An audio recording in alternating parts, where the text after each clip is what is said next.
promised on my way back that I would continue, but I ended up getting drawn by something else, and I didn't continue.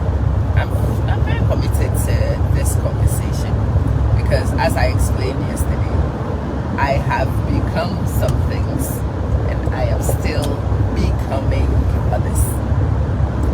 And I have become many things in the process, and I've taken my time to reflect the many things I have become.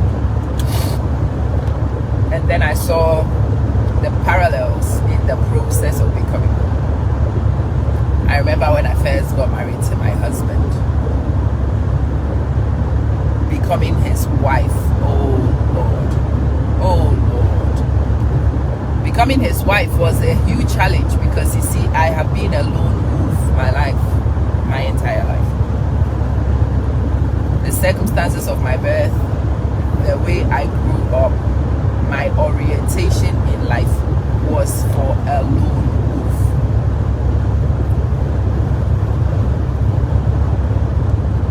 Even amongst my siblings, when I'm hunting, I hunt alone, and I share my catch, but I hunt alone. I'm a lone wolf.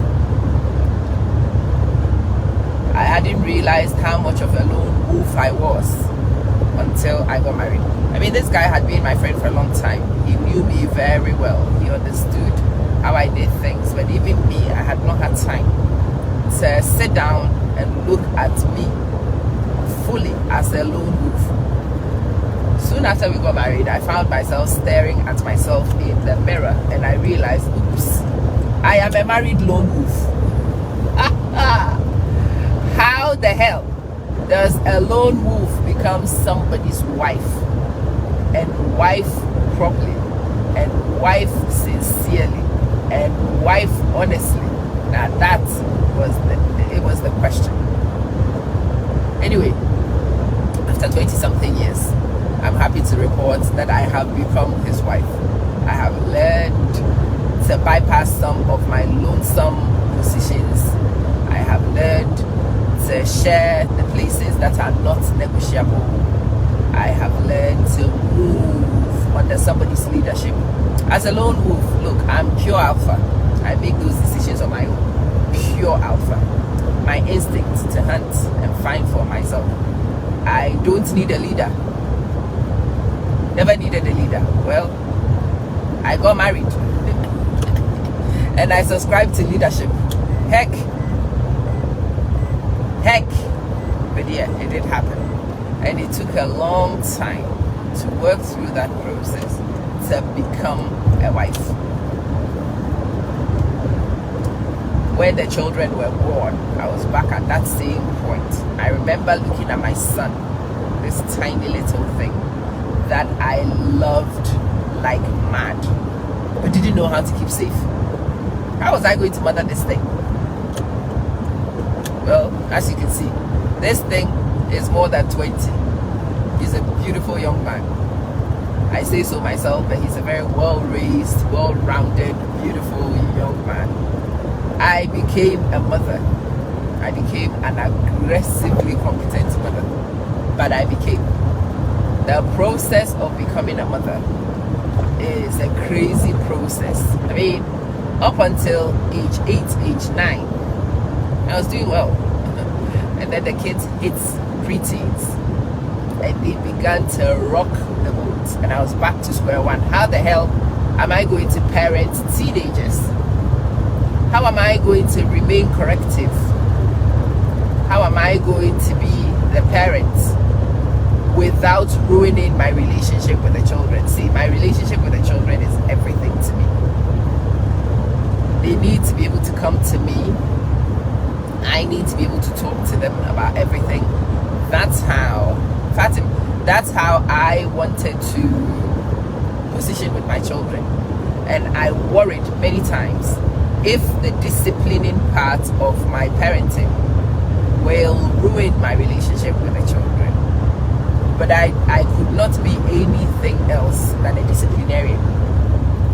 And I could not be anything else than a guide.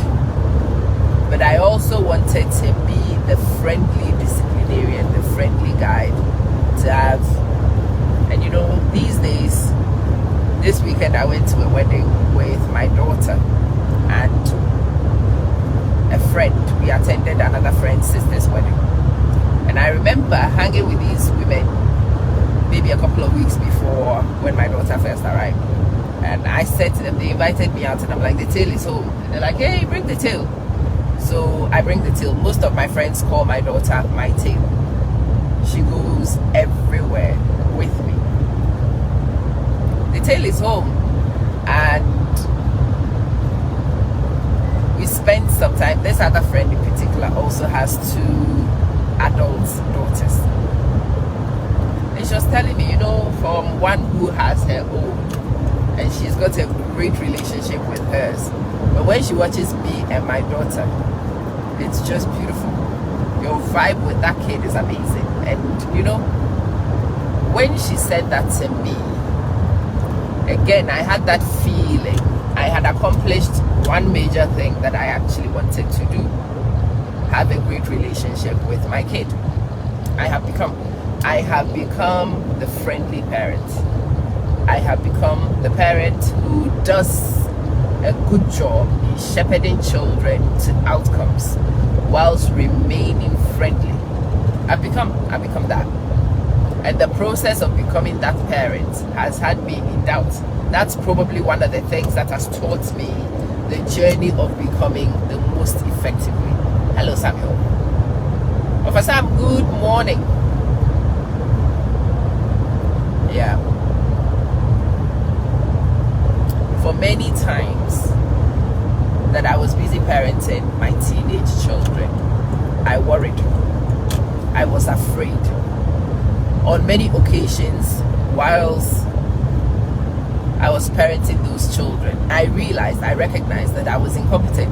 I had never parented before. I didn't know what I was doing. The children were changing so fast. And so just when I was getting used to something, baby Kai, when I was getting used to something, they would throw me a new curveball. Just when you are settling, another curveball will run. And every time a new curveball came, I was in doubt. Every time I needed to take the hard line disciplinarian, the other one was in my voice. Are you sure you will still maintain your good relationship with this one? How can you discipline effectively and also maintain a good relationship? There were many times when the fear got to me and I worried. But you see, one of the things that also always guided me was the outcome. I needed to be a competent parent. I could not be a useless parent. I find people who baby their children and never correct their children and never bring discipline and structure in systems, who create these social misfits. I find them incompetent. Didn't want to be one of those. I knew that playing that line would probably make it more likely for my children to have a good relationship with me. But I did not want a good relationship at that cost. I did not. Hi, Claudia and Rose. I did not want a good relationship at that cost. And yeah, it was very difficult to navigate. But you see, I've done it. I've become the kind of parent that I really wanted to be. I have achieved the kind of balance that I wanted to have with my children. I wanted my children to know that I will empty my intestines for them, but I will not go to foolishness either. I want them to be so comfortable that even when they don't need to be in my home, they want to be in my home, and they are home. Both of mine are now here for the summer. Amazing. Anyway, in reflecting on all these journeys, I realized that the process of becoming has many levels, many stages that you need to know. I remember as a teacher, I got very lucky in the very early stages of my career. People picked up my competence. Sister Barbara, hello sis. People picked up my competence. People picked up the fact that I could lead and I got myself a leadership position. The first leadership position I got, where there were no scaffolds and it was a brand new thing. It was brand new. There were no templates, no blueprints, nothing. And I needed to figure out how to lead myself towards outcomes and to lead other people. Oh, was that also a rocker? Of course it was. My world was rocked. I was fighting for people who were busy fighting me. I was protecting people who had no interest in protecting themselves, never mind protect me. I was in partnership with myself over people. And the doubts came rolling in. And I wondered whether I was actually half of the leader that people said that I was. Well, here I was leading myself with everybody else moving in the opposite direction. Yeah. In these journeys, as I said yesterday, I have discovered that until you become, you are not. Easily, how you doing? Until you become, you are not. And when you are not, you cannot do what you are not. Until you become an experienced leader, you are a rookie leader. And as a rookie leader, your outcomes will look like that of a rookie leader. It took me a while to know this and to accept this. And so my rookie leader outcomes were interpreted as failure, Joyce. And because I was interpreting the natural outcomes as failure, I began to doubt myself. You fear the reality of the fact that you are not hitting the notes that you wanted will stare you in the face. There's nothing you can do about it. And when it stares you in the face, it will force you to understand. You will understand that you are not able to do what you think you should do or thought you'd be able to do. You are not what you think. You cannot do. It is not working. You will know. And when you know, the reality of your incompetence will hit you. The reality of your incompetence will hit you. But if you are somebody who's had time to think about it the way I have had time to think about it recently, when these incompetences hit you, you are supposed to read it as temporary incompetence because you have not become yet. It is inevitable that you are incompetent because you are trying to do something you don't know how to do. You are trying to output what you are not. So yeah, incompetence is inevitable, but it is a natural process, and for most parts it is a temporary process, especially for those of us who will be willing to commit to do the work it takes to get where you need to get.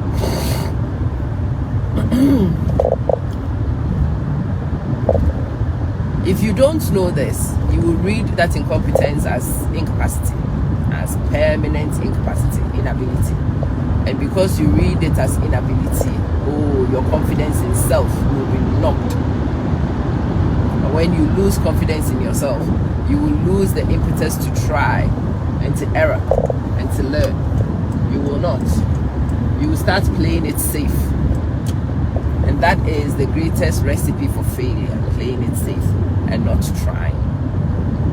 And it becomes a self-fulfilling prophecy. You've already decided you are not good enough. And so you will act as if you are not good enough. And guess what? You will find yourself not good enough. You will find yourself not good enough. Not because you are actually not good enough, but because you have misread the natural process of becoming. And you have taken it as a permanent evaluation of your capacity. That part is very important to me. I want all of you who are on prospective journeys with me to realize the inevitability of this assessment of self and finding yourself unworthy, finding yourself incapable, and reading it accurately as a temporary step in the process of becoming. And then building on from there to move yourself from your incapacity, your inability, to develop that capacity and to watch yourself grow. Find evidence that you can do it, you've got it, you are it, you are becoming it, and then eventually you are it. Yesterday I went to have a conversation with a lady, and she started asking me again things that I was not 100% sure. And in the middle of it, I said to the person, look, I'm muddled up around some of these things, but these things are easy to correct and pick. Where my strengths are, where my focus are, at this point, that point. And you could see her body language change completely as we were talking. Nanaba, I am very good. Good morning. Her countenance changed completely when I said that. And you could see a person's body language open up yet again. And we were having a different conversation. And at that time, I remembered what I was having. That was the conversation I was having with you on my way to her place. I was talking about wanting to be a confident communicator. Wanting to be somebody who goes into these conversations, not closed up, open. Finally growing to become a woman who is aware of what I can do, accepting of what I cannot do, and confident and comfortable enough to say that I will get there. I don't know it yet, but I can learn it, and I can learn it very quickly. What I do have though is the people element. I said to her, for me, all these things, especially in education, everything we do is driven by relationships. If a person has taken time to build relationships, the rest of it will fall in place, I have come to know. And so for me, especially in my leadership is around relationship building. And I like the people that I lead to recognize the importance of relationship building, to invest in building those relationships, and then for us all to leverage and benefit from these relationships, as you say. And I smiled to myself because I saw myself recover from a weak position, because what she threw at me was a curveball. And yeah, no, that curveball was not my thing. And I found myself scrapping initially, and I thought, scrap it. Nah, we is not doing that. We is telling you exactly where I'm comfortable, exactly where I'm not yet comfortable, highlighting the reasons why my discomfort is not really that significant, and then we move on from there. I have become a competent communicator.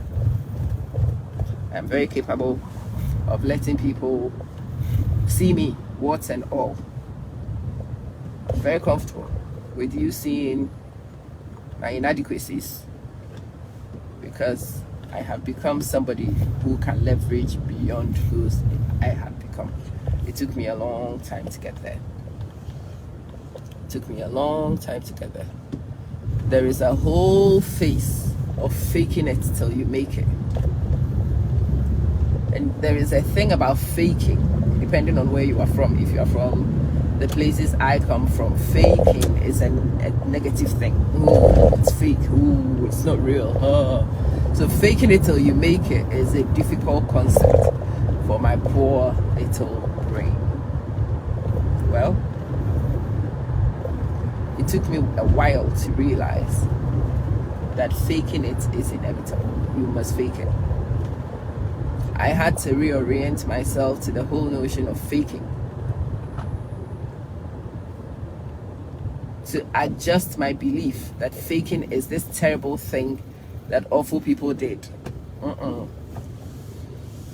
Faking is a natural thing you do until you are able to do things, until you become.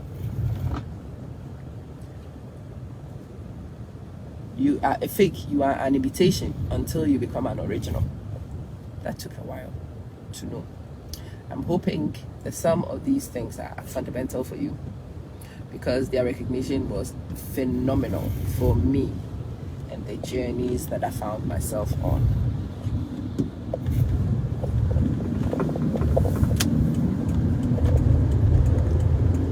What these things, the realization of this journey has done for me is bring me peace. Lafayette, It brings me peace. The blind panic I used to feel when I caught myself in situations where I was not, I no longer feel it. I still have recognition of incompetence. Of course I do. On every new journey, that recognition of incompetence is inevitable. It happens. But then these days when I find myself incompetent, instead of going in panic, instead of going in hiding, instead of wanting to fake without actually trying, I have learned to actually strip and say and admit I'm incompetent. And I don't just admit to myself in private. I'm quite happy to admit to myself and to anybody else who is a suitable audience. I'm not there yet. I've got ways to go. Oh, but I'll go those ways. I've got ways to go. In a conversation with somebody recently, I said to the person, no, this is not an area that I have really focused on. I had to make a choice now at some point to become and to do other things. And yeah, it's the opportunity cost. This thing is not something I had focused on, but you best believe that in a few weeks I will have it down. Person looks at me, the person smiles, and person says, I think weeks is a push. And I said, what do you mean? Yeah, Shraba says, well, looking at you, looking at your profile, meeting you and seeing what you are like, I know you will be like a demented demon until you've got this on the way. So I expect that you will have command over this in a very short period. And I smiled. I was very happy that this person I was speaking to was picking up on my grit, was picking up on my character, and the person recognized that getting what is needed done is my mantra, and it wasn't going to be that difficult for me to catch up. But yeah, those little things and understanding the process, recognizing who I am, recognizing my character, understanding myself, having gone on a lot of these journeys, I finally get the calm to let the processes be. And yes, admitting to somebody that you may not be it right now is a risk, because a person may not have the patience to wait for you to become better. That's also okay. That's fine. It's a risk that I have no problems taking right now. Take it or leave it. But it takes acceptance. It takes recognition of a journey. It takes respect for people's choices and a lot of things for you to get to this point. And I'm hoping that this dialogue at least opens the door for the considerations and recognitions that will get you there faster. Abiola, I hope, Fatim, I hope that recognizing incompetence for what it is, really, an interim stage in the becoming process, does not make it a negative thing in your life anymore, so that when you find yourself incompetent, you don't read negative connotations to it. I hope now, anytime you find yourself incompetent, you recognize that it is what comes before you fill a void. And if filling a void is the thing you want to do, then you know exactly what to do, what to focus on, and get it done. Yeah. This is what this conversation is for. The conversations I have in the morning are conversations with self, and conversations I wish that younger self had. If I was as crystal clear about what I'm discussing with you today at the beginning of my becoming journey, my journey would have been a whole lot more pleasant. The pathway would not have changed, but my experience on the path would have been significantly different. The pain, the tears, the self-doubt, we could have dealt with that with some of this understanding. And that's what I hope that this conversation does for you. You are not what you are not until you become. You are not. And when you are not what you are not able to do the things expected of what you are not. You may attempt it, you may score some progress, but there will always be deficits. It's inevitable because you are not what you have not become yet, and you are not able to do what you have not become is expected to deliver. That is no reflection of you as a person. That is no reflection of your holistic character. That is just what it is. It is what it is. You are not what you have not become yet, and you have to learn the patience to wait until you become. You have to learn to forgive yourself for the incompetence that is inevitable until you become. That you give yourself the grace to try and to err and to correct.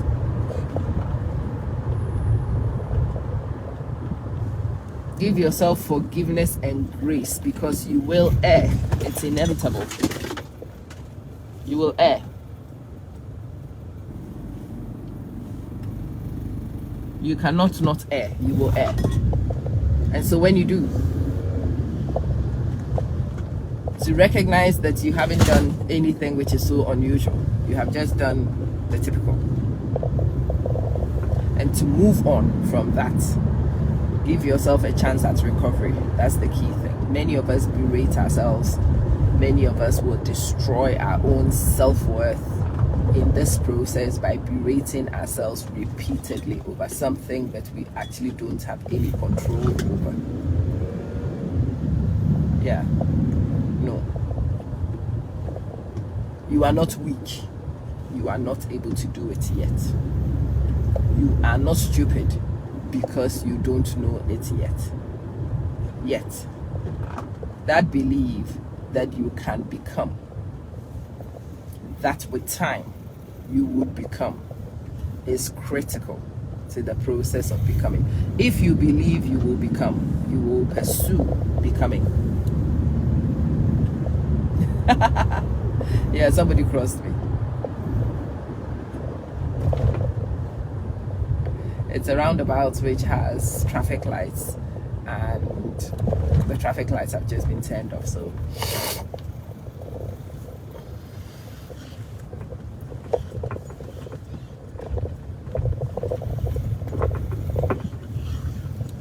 Donna, how you doing? Yeah.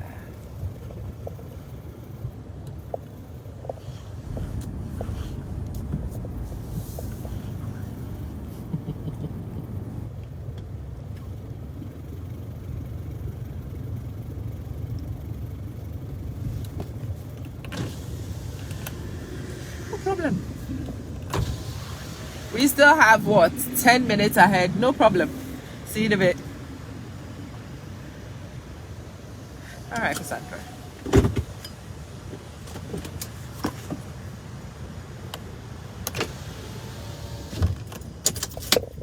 I am now heading in. I hope and I pray that our conversations bring you some peace.